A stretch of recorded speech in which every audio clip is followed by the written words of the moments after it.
Hi! Welcome back to my channel. This is Say again and I'm back with another video. I'm sure clinic mo tong video na to because you would like to find out some tips kung paano nga ba magkaroon ng normal delivery. Or you're also one of my friends na sinusuportahan ako sa aking small YouTube channel. But whatever reasons you have at this point, I can guarantee you that at the end of this video, you will learn something from me. Now, disclaimer, I'm not an OB-GYN nor a midwife. So, whatever tips na makukuha nyo sa akin, this is based from my personal experience. And whatever condition you have or case you have at the moment, it's definitely best to still get in touch and consult your medical provider to get their expertise. If you want to know more about tips on how to have a normal or natural delivery, just keep on watching. A little something like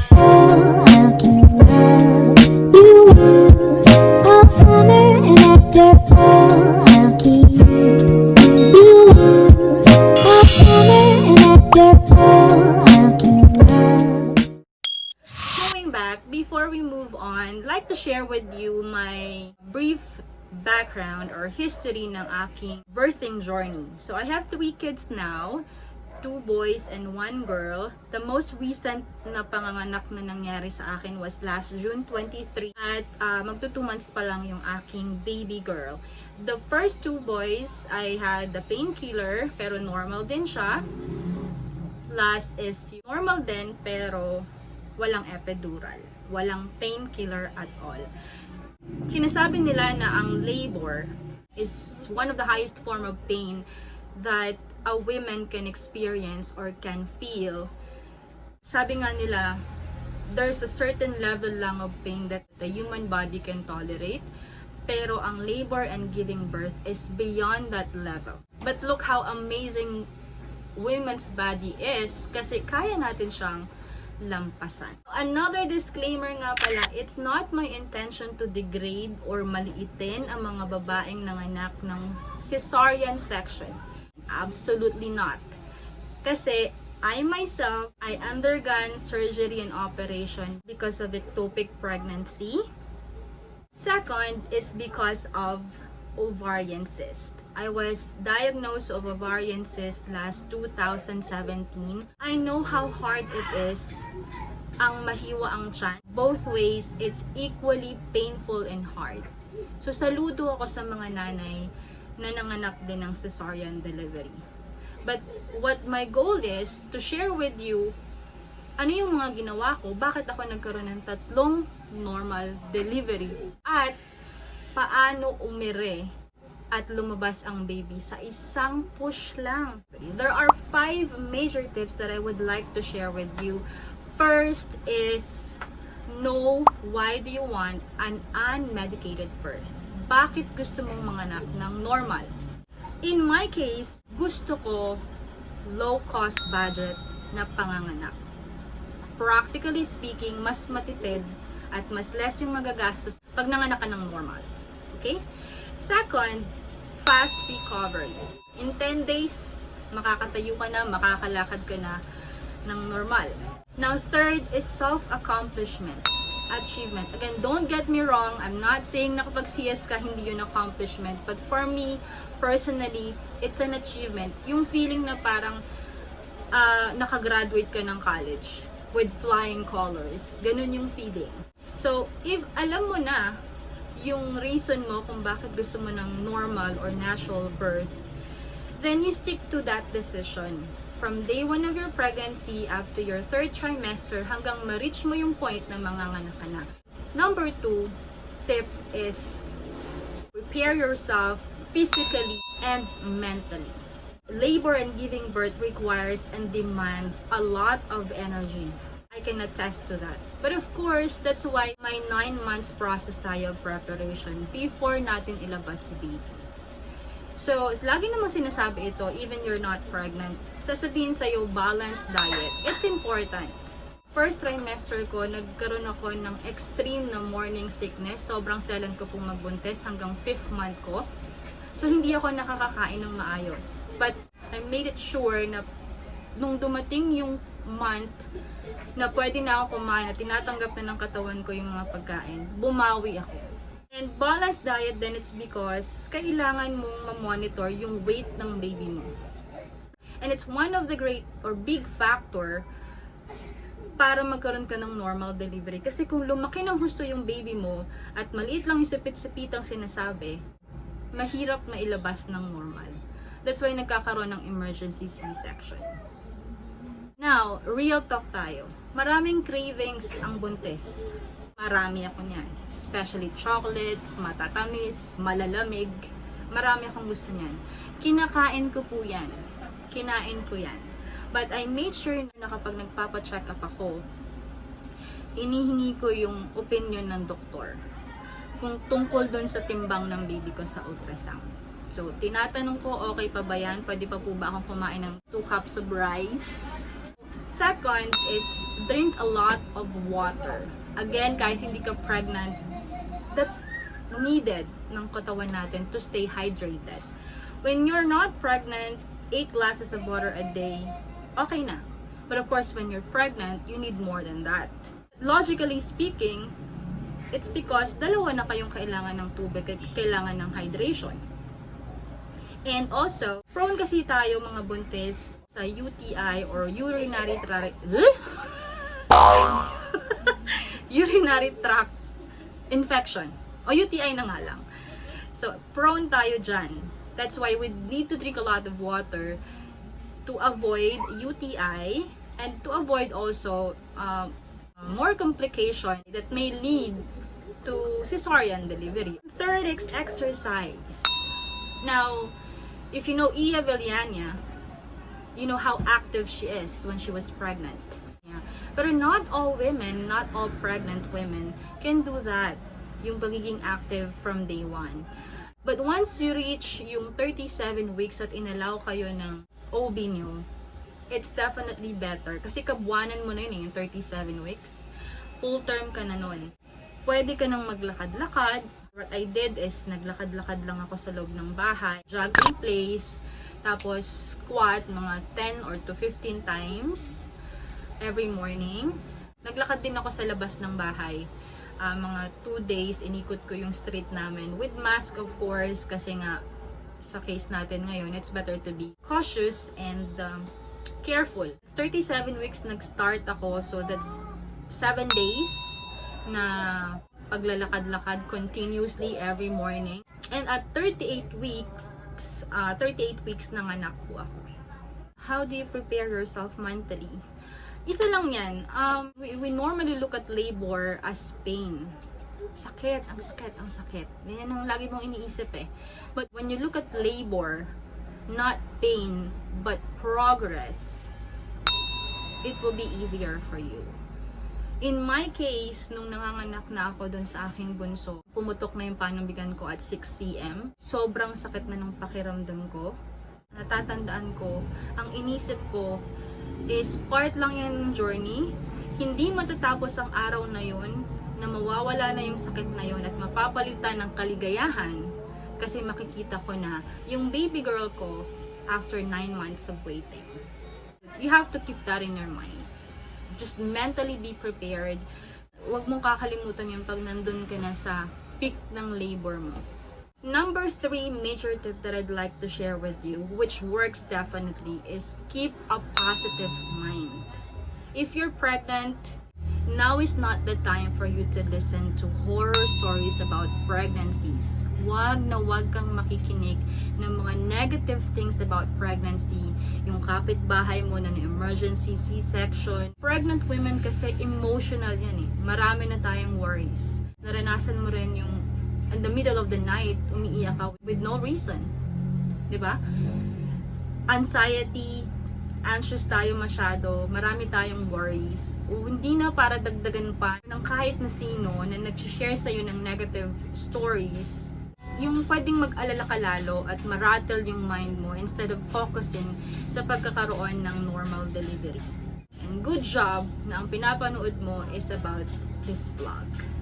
That's what I did, na inood ako ng mga vlogs about giving birth sa lying-in especially, at giving birth without epidural. So the fourth tip is make sure that you have an alternative method of managing pain. What are those alternative ways ba? Sa private hospital, kapag nasa labor ka na at nararamdaman mo ng masakit, you have the option kasi to get the epidural. Bibigyan ka ng option ng doctor para hindi mo maramdaman yung sakit. So you will have that energy na ilabas yung baby. Sa lying in, wala akong option. All natural. What did I do para ma-manage yung pain na yun? First, humingi ako ng tulong sa asawa ko. Nirab niya yung likod ko, hinag niya ako. Kasi kapag ganun daw, nagpo-produce yung body natin ng oxytocin. I'm not sure kung ano yung paliwanag mismo na yun. Pero parang nare-release at nare-relax tayo. Support system na rin ng mga taong nagmamahal sa inyo. That's one way of managing your pain, is to make sure that there are some people around you na may not feel the same way that you're feeling that time, pero handa kang i-cheer up. Kaya mo yan! Ikaw pa ba? Mga ganon. Ganon yung narinig ko. The third is yung, what do you call this? Lamas. I'm not sure kung tama yung pronunciation ko.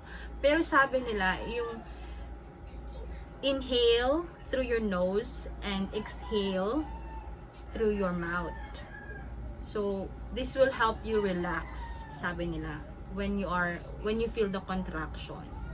Correct me if I'm wrong, pero yun yung naririnig ko.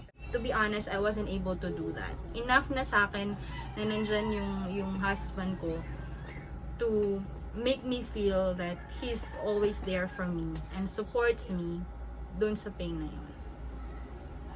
Right? Pero sa mga first time mom, magagalit talaga kayo sa husband. Kasi dalawa kayong gumawa, ikaw lang yung nahihirapan. Right? Ganon yung pakiramdam. Now, yun yung mga alternative way para ma-release or ma-calm yung body mo and ma-manage mo yung pain para magkaroon ka ng energy to push kapag time na to deliver the baby. Now, one final tip na pwede kong ibigay sa inyo, which definitely works for me, is of course, prayer. Yes po, I believe in the power of prayer. Wow. Hindi naman po ako ganun ka-religious na tao, but I always keep my faith. Share ko lang po sa inyo yung kwento ko during my delivery nung June 23. Kasi nga, syempre first time kong ma-experience yung labor pain talaga ng walang painkiller. So at that time, physically exhausted and tired na yung katawan ko. But of course, determinado pa rin akong i-push siya ng normal. Nung dinala na ako sa delivery room, habang piniprepare nila yung mga gamit doon, nung nag-contract yung tiyan ko, sabi nung assistant na midwife, o sige, push ka ng isang beses, practice natin, push mo. Kasi medyo mataas pa naman yung ulo ni baby. So when you push kasi dapat, you have to inhale, hold your breath, then count 10 times. Sa private hospital, may mag-a-assist sa'yo yan, magka-count para sa'yo. But when you're lying in, ikaw magbibilang sa sarili mo. So I counted 1, 2, 3 hanggang 10. Unti-unting pagbawi lang. Humiga ulit ako. But that time, pakiramdam ko pagod na ako. Na I don't have that energy to push. Alam mo yun, gusto ko lang sumuko. Nakamask ako, wala akong oxygen. Kasi pag sa may oxygen na suporta yan eh. Pag nasa private hospital ka. What I did, I prayed. So, sinara ko yung mata ko. I will try to share this story na hindi umiiyak. Kasi naiiyak ako every time sinishare ko tong story na to. So, I closed my eyes and then I called my father's name. 2019 when my father passed away. Pero after that, every time na mahihirapan ako, hindi ako maiiyak. Hindi ako umiyak. Every time na mahihirapan ako, tinatawag ko yung pangalan niya. Jesus kasi yung pangalan niya, or Jesus. And I called his name. Pigil. Sabi ko pa, bulong mo naman kay Lord, bigyan ako ng strength. Kasi pagod na ako, wala na akong energy.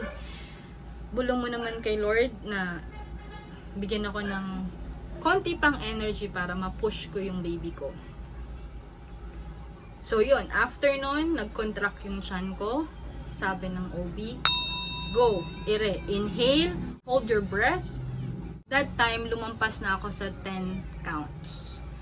Hindi ko na binitawan, iniri ko ng todo, lumabas si baby. Yung baby ko nakatihaya, nakaganon. Nakaganon siya. Yung ilong ko malaki. Nakaganon siya. Normally daw, pag ganon, masisiyas ka. Pero lumabas siya normal. See? See how powerful prayer is. Right? So yun, lumabas yung baby ko. 10:30 siguro ako pumasok ng delivery room. 10:48, at exactly 10:48, less than 30 minutes lang, lumabas si baby. Those are the 5 tips that I can share with you that may work kapag manganganak ka na. But there's one more thing that I'd like to share, which is very important. You may have the determination, the discipline since day 1 of your pregnancy. You may be physically prepared or mentally prepared. You might have that positive mindset, and you have that support system for alternative ways of managing pain. And you prayed a lot, but your body did not cooperate. It's vital to not beat yourself up. Huwag mong kalabanin yung katawan mo. Be gentle with your body. Ginawa mo na yung 5 sinabi ko. Pero, nung nandun ka na sa delivery room, but at some point, hindi siya lumalabas, si baby, don't be frustrated. You may have planned to have a natural birth of your dream. But if God wants you to have something else, that means to say, it's not meant for you. Whatever forms of delivery you may have, whether it's normal or cesarean, the ultimate goal of us, of mommies, is of course to deliver a healthy and a happy baby. At the end of the day, ang pinakamahalaga pa rin ay makita mo ang baby mo na healthy, so both of you will be happy. So that's it for today. I hope that you've learned something from me. For those pregnant women and dun sa mga anak na, please have a safe delivery. I'll keep on praying for you guys. And to everybody, take care and stay safe. Bye!